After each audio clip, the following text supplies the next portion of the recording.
അതല്ലാതെ ഇപ്പോൾ പല രാഷ്ട്രീയ നേതാക്കളും അവകാശപ്പെടുന്നത് പോലെ ആർക്കും അങ്ങനെ വി എസുമായിട്ട് വ്യക്തിപരമായ അടുപ്പമുണ്ടായിരുന്നു എന്ന് എനിക്ക് തോന്നുന്നില്ല. പ്രത്യേകിച്ച് സി പി എമ്മിന് പുറത്ത്.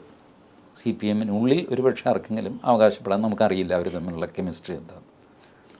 സ്വന്തം പാർട്ടിക്ക് പുറത്ത് അദ്ദേഹം വീട്ടിൽ ചെന്നാൽ സ്വീകരിക്കും, ചായ കൊടുക്കും, ഇതൊക്കെ ചെയ്യും എന്നുള്ളതിനപ്പുറം അങ്ങനെ ഒരു വ്യക്തിബന്ധം അദ്ദേഹം പുലർത്തിയതായിട്ട് ആരും പറഞ്ഞ് ഞാൻ കേട്ടിട്ടില്ല. ഇനിയിപ്പോൾ അദ്ദേഹം മരിച്ചു പോയ സ്ഥിതിക്ക് ആർക്കും എന്ത് വേണമെങ്കിലും അവകാശപ്പെടാം, അതിലും നമുക്ക് തർക്കിക്കാൻ പറ്റില്ല. I was very close to V S എന്ന് പറഞ്ഞാൽ യെസ്, എനിക്കും ഇപ്പോൾ പറയാം. ഞാൻ ആർ എസ് എസ്സുകാരനായിട്ട് പോലും വി എസിന് എന്നോട് വലിയ വാത്സല്യമായിരുന്നു എന്ന് ഞാൻ പറഞ്ഞു ഇത് എങ്ങനെ വെരിഫൈ ചെയ്യും? വി എസിനോട് പോയി ചോദിക്കാമെന്ന് വെച്ചാൽ അദ്ദേഹം ഇല്ല. ഇങ്ങനെയൊക്കെ അവകാശപ്പെടാം എന്നേ ഉള്ളൂ. He was not that type. നമുക്കറിയാം, നമുക്ക് പൊതുരംഗത്തെ ഒരു മനുഷ്യൻ്റെ പെരുമാറ്റം അതുപോലെ അല്ലെങ്കിലും സ്വകാര്യ ജീവിതത്തിലും ഏകദേശം അത് നിഴലിക്കും. അതെല്ലാവർക്കും അറിയാം.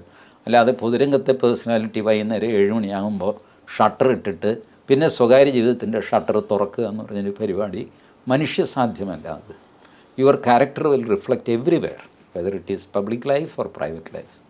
അപ്പോൾ അങ്ങനെ നോക്കിക്കഴിഞ്ഞാൽ വി എസ് അച്യുതാനന്ദൻ അങ്ങനെ ഒരു ഇത് ചെയ്യുന്ന ആളല്ല.